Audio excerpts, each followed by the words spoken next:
Ultimately पश्चिम बंगाल क्यों national media की reach से बाहर चल रहा है और क्यों जो नेशनल पार्टीज हैं वो पश्चिम बंगाल को लेकर सक्रिय नहीं दिखाई दे रही हैं।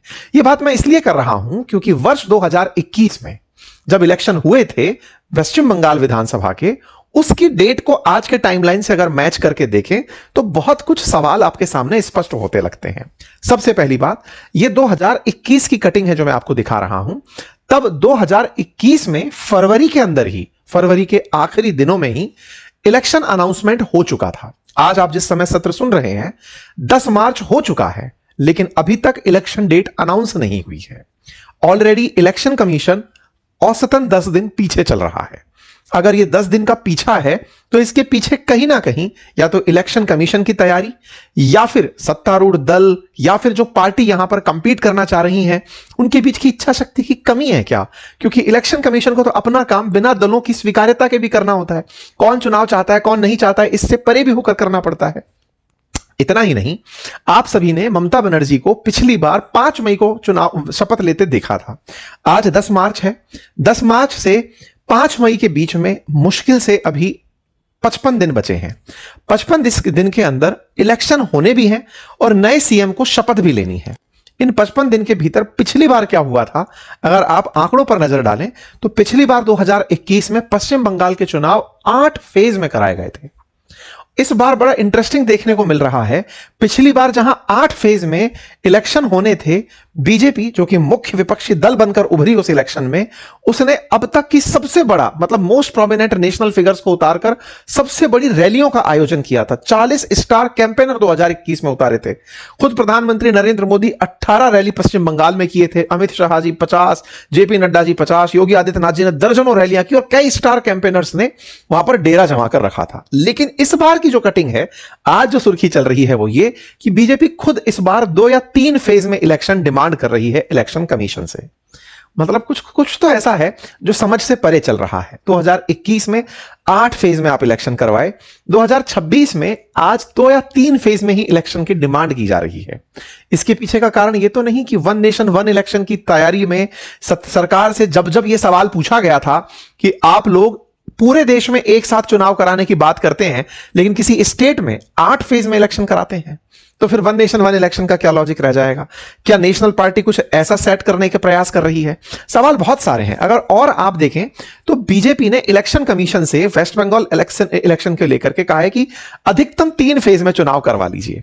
क्या बीजेपी तैयारी में कमजोर तो नहीं पा रही है? क्या कांग्रेस मैदान तो नहीं छोड़ चुकी है? क्या टीएमसी इतनी मजबूत तो नहीं हो गई है कि चिंता ही नहीं है? अब तो चल क्या रहा है? क्योंकि देरी जब इलेक्शन में होती है, क्योंकि लोकतंत्र में जो भी राजनीतिक दल हैं उनके लिए सबसे बड़ा उत्सव ये चुनाव ही तो होते हैं। आचार संहिता के अनाउंसमेंट के बाद से ही तो सक्रियता सड़कों पर दिखाई देने लगती है। आचार संहिता का अनाउंसमेंट ही नहीं हो रहा है।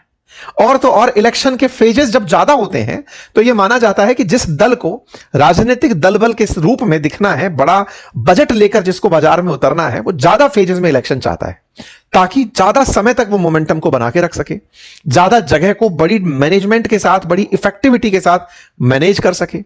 पिछली बार 8 फेज में इलेक्शन हुए, वो भी उस समय पर जब कोरोना के अंदर बड़ी तरह से टीमों को अरेंज करना, इधर उधर ट्रांसफर करना, तमाम चुनौतियां थी, लेकिन उसके बावजूद भी इलेक्शन सक्सेसफुली करवाए गए थे। इस बार कम फेज में इलेक्शन की बात की जा रही है।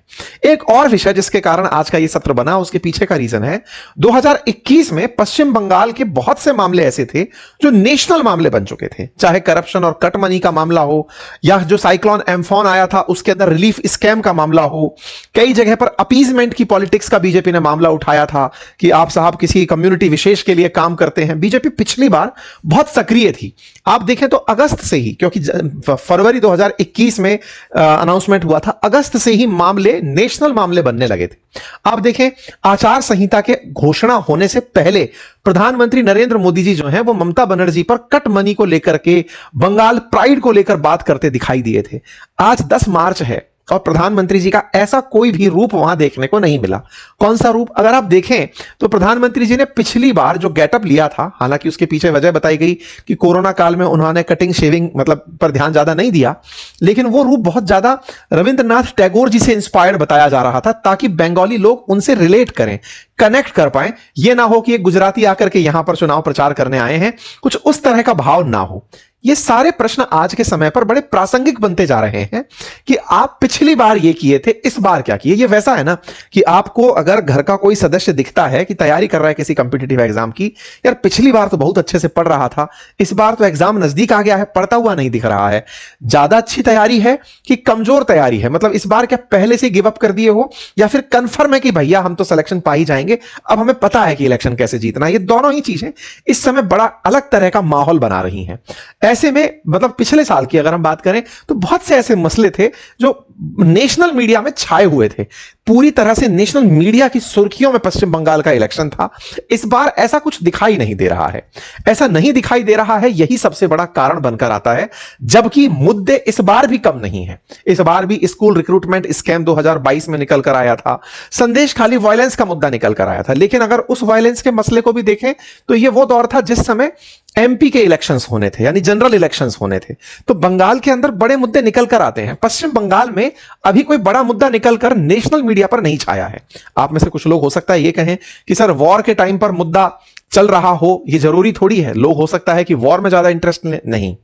हमारे देश की सरकार फिलहाल वॉर के कारण ही बहुत सी चीजों में आंसरेबल होने को टिकी है। आंसरेबल होने से मतलब है सरकार से सवाल पूछे जा रहे हैं कि बताइए आपने ईरान के मसले पर कोई स्टैंड क्यों नहीं लिया, आपने क्यों नहीं उस युद्धपोत को रोकने की बातें की, एप्स्टाइन के मामले पर आप चुप क्यों बैठे हैं, रिप्लाई क्यों नहीं कर रहे, रशिया से तेल खरीदने के मामले में आप चुप क्यों बैठे हैं। जब ऐसे में केंद्र सरकार से अपोजिशन तमाम सवाल पूछ रहा हो और उस समय पर सत्ता पक्ष पश्चिम बंगाल के अंदर इलेक्शन कैंपेन पर पूरा फोकस कर दे, तो नेशनल मीडिया तो प्रधानमंत्री या फिर नेशनल पार्टी के पीछे पीछे होती है। तो ये जहां होंगे वहां पर सारा अटेंशन चला जाएगा और न्यूज की टीआरपी हट के वॉर से और नेशनल इलेक्शन कैंपेन पर चली जाएगी। ये बड़ा सवाल बन रहा है कि इस बार ऐसा हो क्या रहा है, कहां पर मतलब असल में गैप आ रहा है। क्यों नहीं इस समय, जिस समय संसद के अंदर तमाम मुद्दे चल रहे हैं, संसद में अविश्वास प्रस्ताव ओम बिरला जी के खिलाफ लाने के खिलाफ का कार्यक्रम चल रहा है कि साहब प्रस्ताव लेकर आओ अविश्वास। इस जगह पर जब नेशनल असेंबली के अंदर तमाम प्रकार की चर्चाएं चल रही हो, संसद में तमाम प्रकार की चर्चाएं चल रही हो और उस समय पर पश्चिम बंगाल जैसी चीज सामने खड़ी हो, तो 2021 से कंपेयर तो किया जाएगा। इसीलिए ये सारे के सारे सवाल खुलकर आते हैं। अब एक एक करके इनको डिकोड करने का प्रयास करते हैं कि ऐसा क्यों नहीं हो पा रहा है, पश्चिम बंगाल क्यों चर्चा में नहीं आ रहा है। इस बार मैंने खुद ने प्लान किया था कि अगर ऐसा कुछ होता है इलेक्शन, क्योंकि बड़ा ही हाई वोल्टेज तरह का पश्चिम बंगाल का इलेक्शन होता है, हमारे बहुत से चाहने वाले पश्चिम बंगाल में हैं और मैं कई बार कोलकाता गया हूं, उनसे मुलाकातें हुई। तो मेरा मन था कि इस बार इलेक्शंस को वहां जाकर ग्राउंड पर देखा जाए कि अंतरराष्ट्रीय रूप से, क्योंकि बांग्लादेश का बिल्कुल किनारा है, पश्चिम बंगाल में बहुत ज्यादा प्रभाव बांग्लादेश का होने को देखने को मिलता। तो मेरी टीम का और हमारा मानना था कि इस बार हम ग्राउंड से काम करेंगे, वहीं चल के देखेंगे इलेक्शंस को कि कैसे वहां के लोकल मुद्दे हैं जो बांग्लादेश से प्रभावित होते हैं, कौन से ऐसे मुद्दे हैं जो पश्चिम बंगाल से निकलकर राष्ट्रीय राजनीति तक पहुंचते हैं। लेकिन ऐसा कुछ दिखा ही नहीं। तो ये सारी चीजें, अगर आप चाहते हैं कि हम लोग वहां आए तो आप अपनी राय जरूर बताइएगा। हमारा बहुत मन है पश्चिम बंगाल घूमने का। अगर आप हो तो आप बताइए, आपकी बातों को पूरे देश के सामने वापस लाने का। लेकिन ये बड़ा प्रश्न इस आज के जो सेशन को करने का है, वो बड़ा रीजन यही है। हमने रीजन तलाशे कि क्या हो सकता है 2021 बनाम 2026 में इतना टेंशन, मतलब इतना ज्यादा देरी क्यों हो सकती है। कारणों में एक कारण जो निकलता है, यार पिछली बार जो रिजल्ट आया था, इतनी मेहनत के बाद भी बीजेपी 77 सीटें लेकर कामयाब हुई थी, वहीं टीएमसी 213 सीटें लाकर कामयाब हुई थी।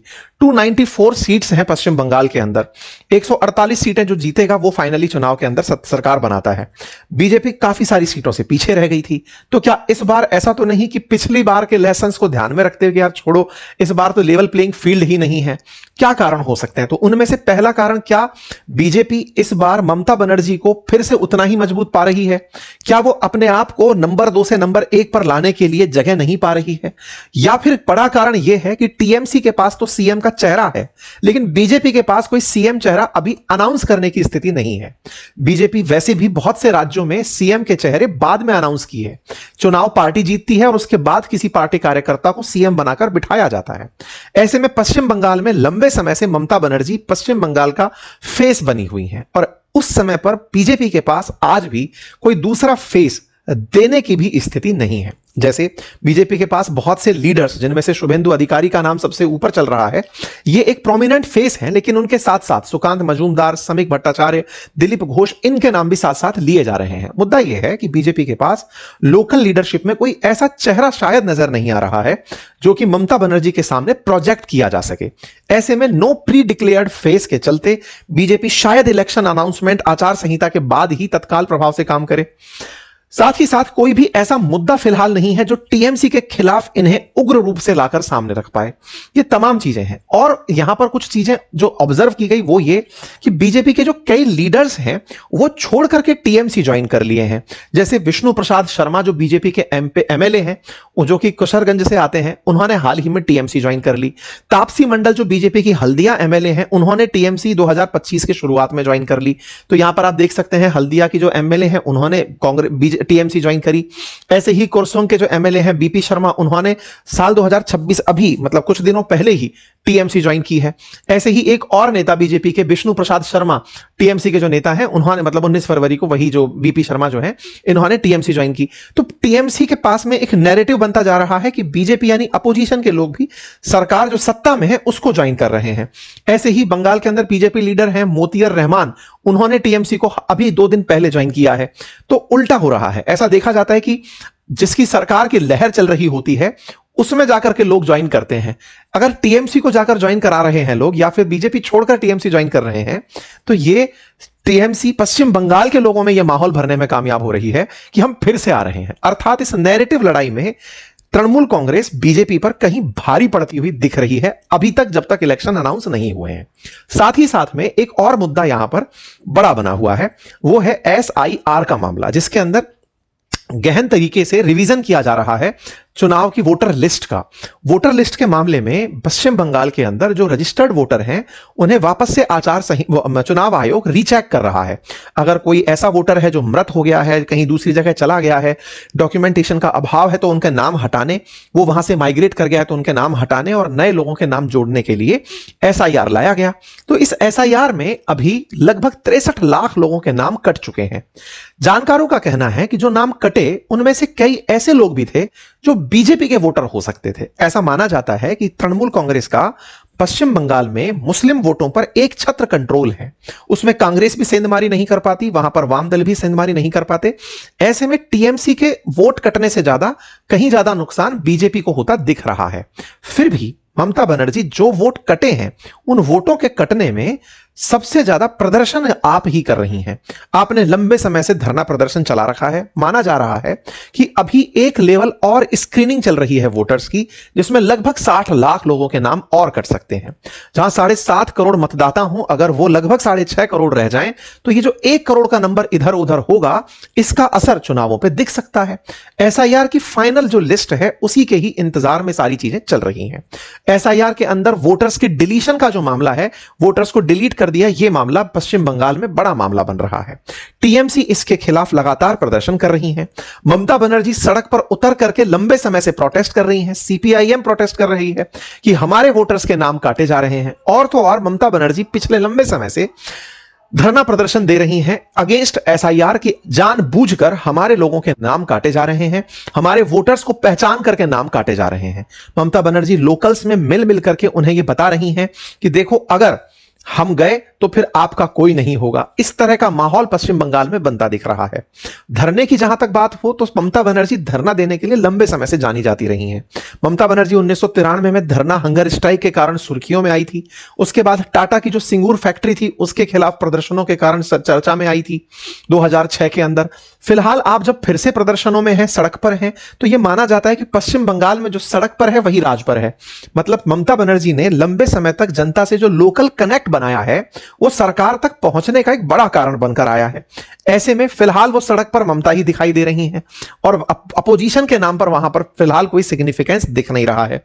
ऐसे में बड़ा न्यूज बनकर ये आ रहा है। एक और जो बात है वो ये कि टीएमसी खुद भी नहीं चाहती, यानी कि ममता बनर्जी खुद भी नहीं चाहती कि पश्चिम बंगाल का मुद्दा नेशनल मुद्दा बने। कारण वो चाहती हैं कि लोकल मामला अगर रहेगा तो वो लोकल से कनेक्ट बहुत अच्छे से स्थापित करती हैं। ममता बनर्जी खुद जानबूझकर हाइपर लोकल और बंगाल फर्स्ट पॉलिटिकल मशीनरी लेकर चलती हैं। उनकी जो कैंपेन है वो पूरी तरह से कम्युनिकेशन वो अपना बंगाली में करते हुए लोकल बंगाली चैनल्स, वहां के लोकल सोशल मीडिया हैंडल्स और डायरेक्ट वोटर वेलफेयर स्कीम्स के माध्यम से कनेक्ट करती हैं। वो पूरी तरह से मतलब कुछ इस तरह की कंट्रोवर्सीज निकल कर आ रही हैं कि आप तब तक सेफ हैं जब तक हम हैं, वो लोकल लोगों से उन्हीं के अंदाज में बात करते हुए दिखाई दे रही हैं और वो नहीं चाहती कि यह मामला नेशनल मामले के रूप में फ्रेम होकर आए। जहां तक बात हो नेशनल मीडिया की, तो नेशनल मीडिया जब तक चुनाव आयोग के द्वारा आचार संहिता की घोषणा नहीं हो जाएगी तब तक वो लोग ट्रिगर नहीं होंगे। तो वहां से वो ममता बनर्जी जितना इलेक्शन नजदीक आता जा रहा है वो इलेक्शन के माहौल में पहले से पहुंच चुकी हैं और राष्ट्रीय दलों में से बहुत से दल अभी वहां पर आचार संहिता के इंतजार में और एसआईआर के फाइनल रिजल्ट के इंतजार में अटके हैं। यह तय है कि पश्चिम बंगाल को पहले हफ्ते में ही, मई के पहले हफ्ते में ही नया सीएम लेना है, चुन करके बनाना है। लेकिन समय की जो कमी जा रही है वो कौन से दल को फायदा पहुंचाएगी और कौन से को नुकसान, ये तो वहीं आकर पता चलेगा। थैंक यू सो मच, अपना ख्याल रखें।